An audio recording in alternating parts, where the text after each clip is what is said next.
இதுக்கு மேல இவனுக்கு என்னன்னா ஒரு பொய்யை கிளப்பி விட்டு இருக்காங்க இவனுங்களும் இவங்களுடைய அடிமை ஊடகங்களும் சேர்ந்து 400 சீட்டு வரும்னு. டேய் உறுதியா சொல்றேன், 200 சீட்டு கூட இந்த முறை பிஜேபி வராது. அதுல எந்த விதமான சந்தேகம் இல்லை. முடிவு பண்ண வேண்டியது நீ இல்லை, இந்தியாவுடைய மக்கள். மக்கள் முடிவு செய்து விட்டார்கள். இந்த மாதிரி தமிழ்நாட்டில இருந்து என்ன வருது, 39 இடத்திலையும் திராவிட முன்னேற்ற கழகம் வெற்றி பெறும் என்று வருகிறது.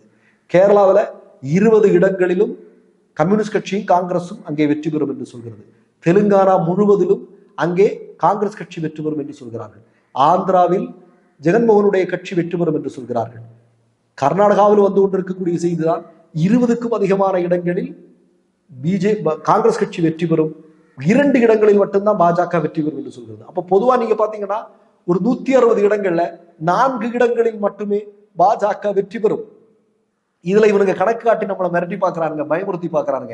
400 அப்படிங்கிறது 400 எல்லாம் கனவுல இருக்கும்.